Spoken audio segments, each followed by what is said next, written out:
All right, everyone, welcome to the webinar 7 Steps to Success: How to Buy Your First Rental Property with Just 5% Down. There's a myth out there that you always have to buy property with 20%, right? So that's not right. That's not true. Now, for a lot of home buyer, primary home buyer who buys the house as a primary home, they only need 5 or even 3% in some situation. Okay. Now I'm gonna teach you specifically in this webinar how exactly I'm gonna show you step by step on how actually this is one way that I did to acquire my first rental property, an investment property, for just 5% down. So let's dive right into the information. First of all, please allow me to introduce myself. My name is Long Le. I am a real estate agent here in Arizona. I do also invest in rental property as well. And all of the webinar here, as I told you earlier, is from my personal experience. And this is one of the strategy that a lot of new investor take advantage of, especially because in real estate investing, we try to minimize as much as possible the amount of capital that you put into the deal. And therefore, I would like to share with you my own experience and so that you can buy your first rental property for just 5% down. With that, let's dive right into let's dive right into the information here. Now, let me remind you again why real estate investing. Of course, here's our all 8 benefits of rental properties. We're talking about financial freedom, uh, diversification. You don't have to put all of your money into stock market, passive income, equity growth, and tax advantage. Right? There's a lot of tax advantage in real estate that either stock or 401k or saving or even city do not have. Okay, asset appreciation, and you have to hold the control over the asset. Versus stock, for example, you only have the control of whether you buy or you sell, right? You don't have control how the stock perform. Retirement planning is great for whoever thinking about retirement and living a passive, right? These are all the benefit of real estate investing. Now, this is not the scope of this webinar right here, but I just want to remind you again so that you kind of understand why we have to talking about real estate investing. Okay, if you do have any question about this right here, information right here, feel free to contact me directly, and we're more than happy to discuss with you in more detail of the benefit of rental properties. Okay. Now let's go right into step number one of the 7 step on how to get a rental property with only 5% down. Okay. The first step that we're gonna do is to save up 1,000. Some of you might think, why 1,000? Why is it so little, and why does it impact to the real estate investing journey, right?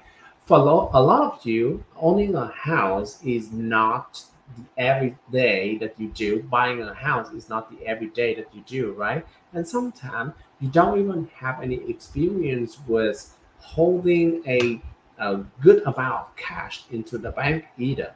Like a lot of people living a day to a paycheck to paycheck. All right.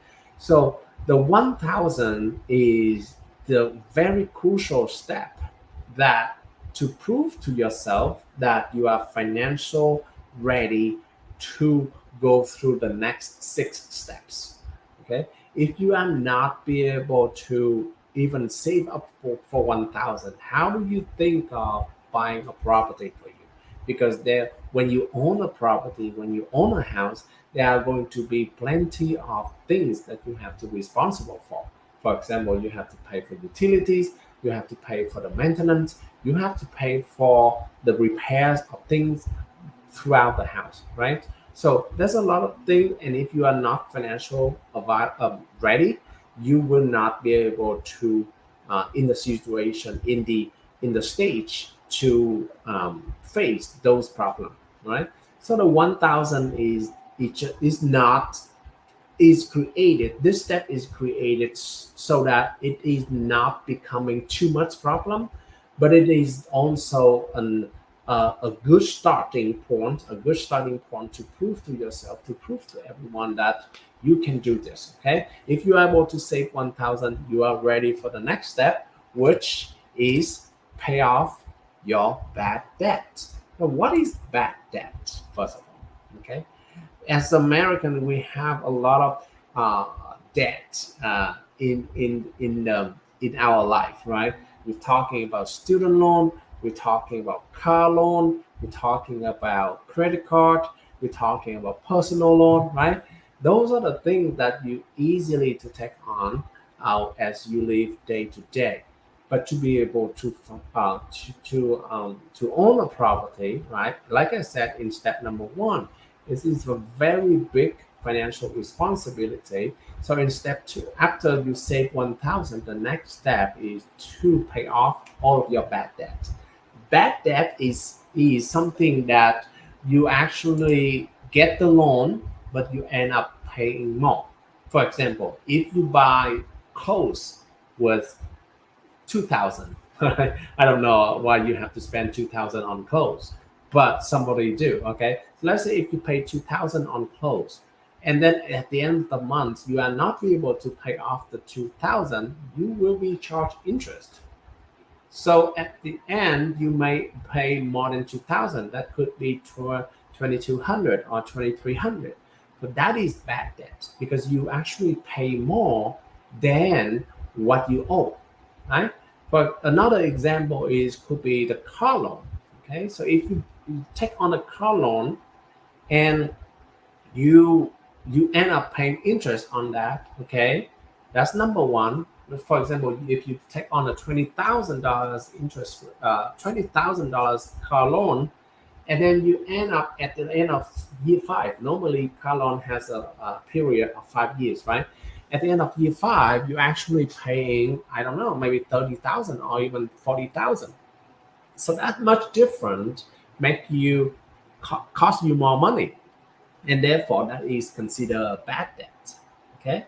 However, though, with the same example, car loan, if you take on a car loan and you do something that make money from that, for example, some people buy a car and then do rent it out, okay, or even driving a Uber or a Lyft, right? And you make income from that car, and so that may not be a bad debt anymore if the income cover enough the interest that you pay every month, right?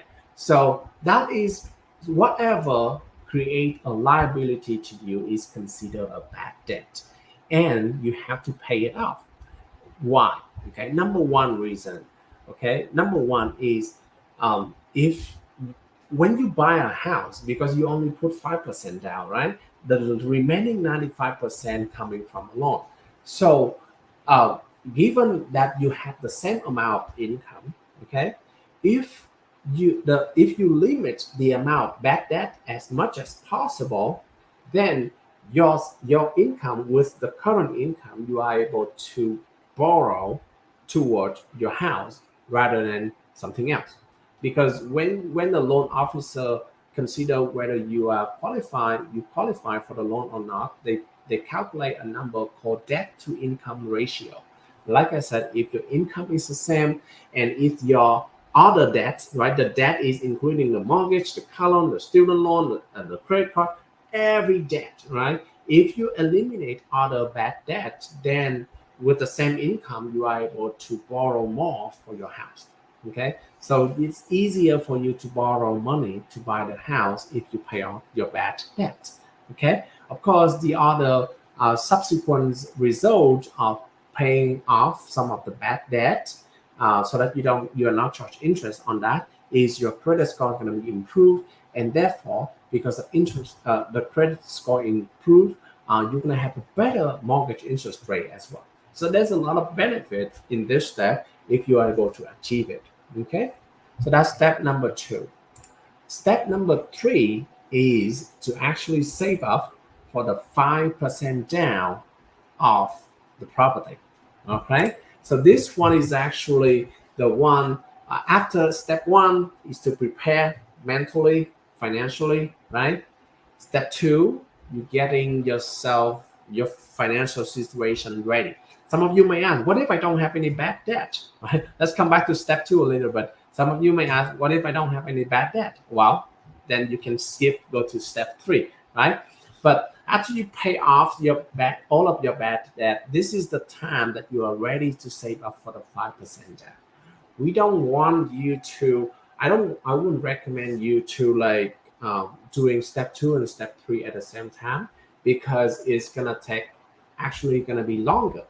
Because remember, the more time that you keep the bad debt, the more interest that you have to pay, and you end up with the same amount of money, you cannot pay it off as fast, right? So do step two, complete step two first, and then move on to step number three to save for 5%. And remember, you don't have to down 20%, right? It's only 5%.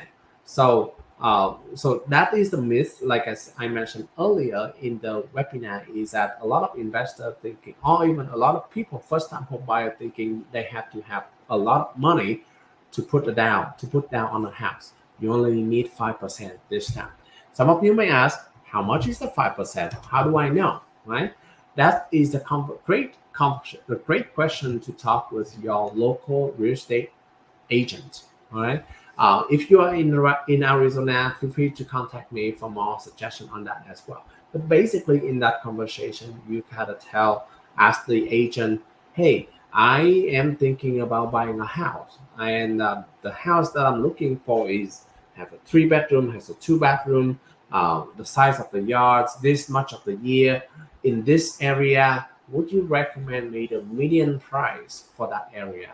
The agent should be able to tell you what the median sale price for the type of home you are searching for.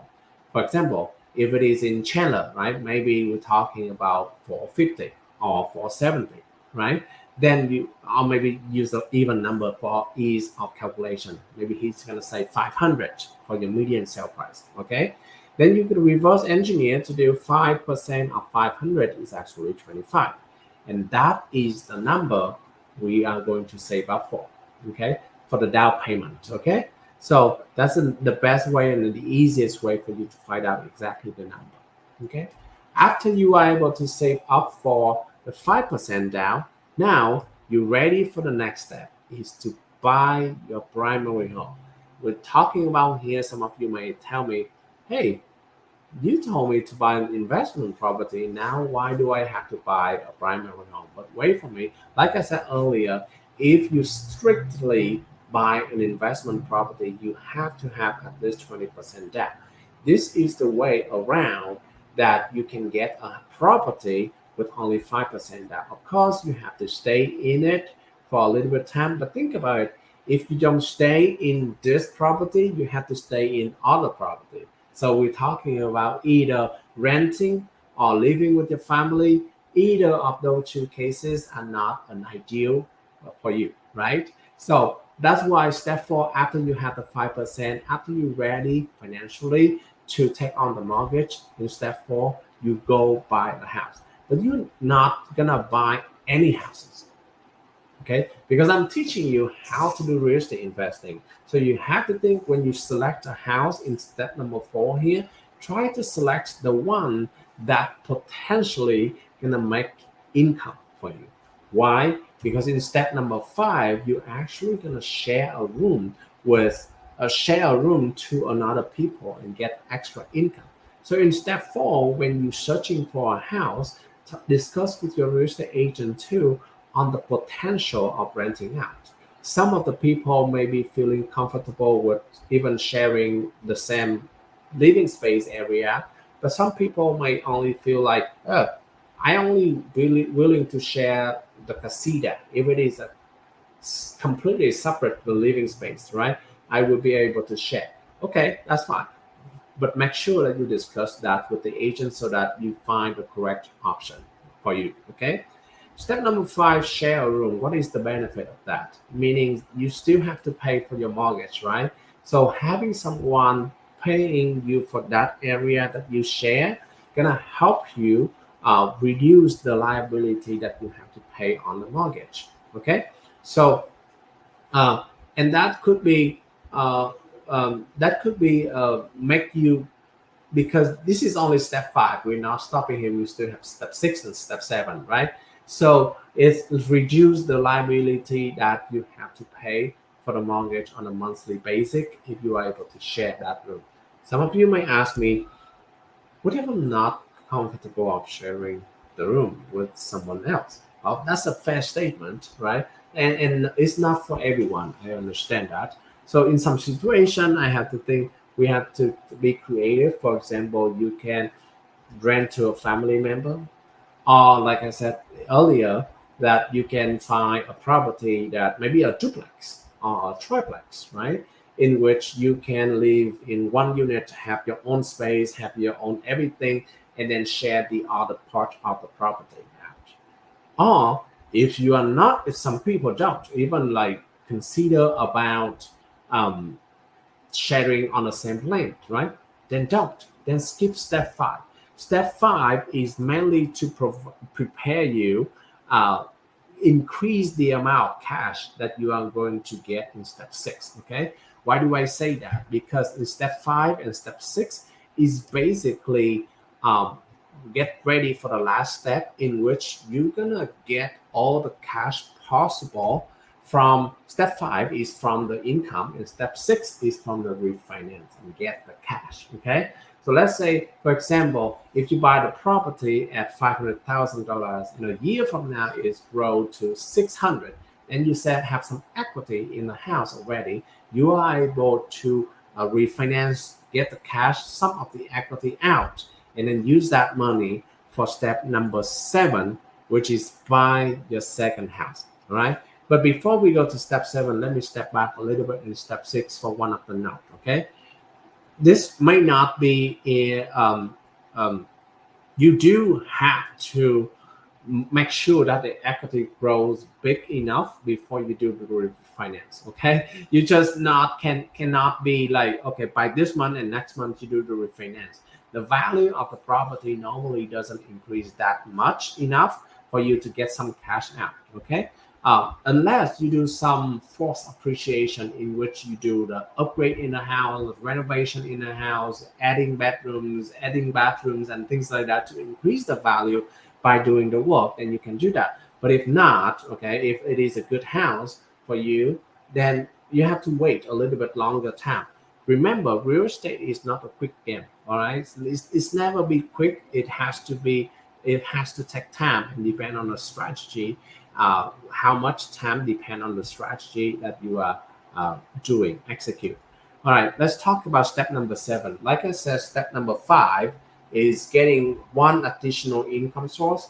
Step number 6 is to refinance it. Of course, you still be able to get the money from your own saving, all right? And then put all together, you get another second house with only 5% down, and then rent out the first property. And that first property now at step 7, the last step, become your rental property, your investment property. And there you have it.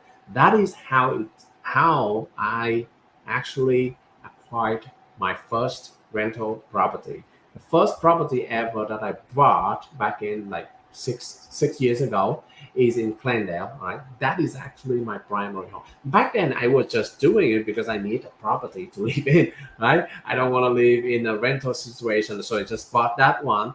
And then 2 years from that, I decided to move to a different area. And here you go. The next property, I still be able to do 5% down, right? And what I'm gonna do with that first property, I was thinking about selling, but I did not, and I just get the cash out and then use that money to what my second house, and then rent out a rental or plan that one. That is just by accident I did it, but the more I research it, actually there's a lot of people implement this strategy, because the first of all, you might be also busy with your full-time job, right? I was an engineer at that time as well, so I was busy, so I don't have time to look at real estate investing deal every day. But I still want to have some. If you still want to have some rental property, that is how you do it. And it's going to take time, but at least it's cover your living situation, it cover your interest in investing in real estate as well.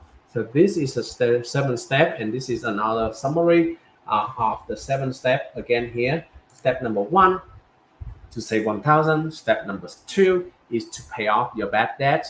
Remember, and number three is to have 5% debt. Step one, two, and three is the foundation needed for you to go to the next step to buy your first primary home. When you have your first primary home, step five and step six give you additional income, right? So that you can have another down payment, okay? To share room to earn extra income, to refinance, to get cash out, and then that become the down payment for the next second house, and then rent out the first one, right?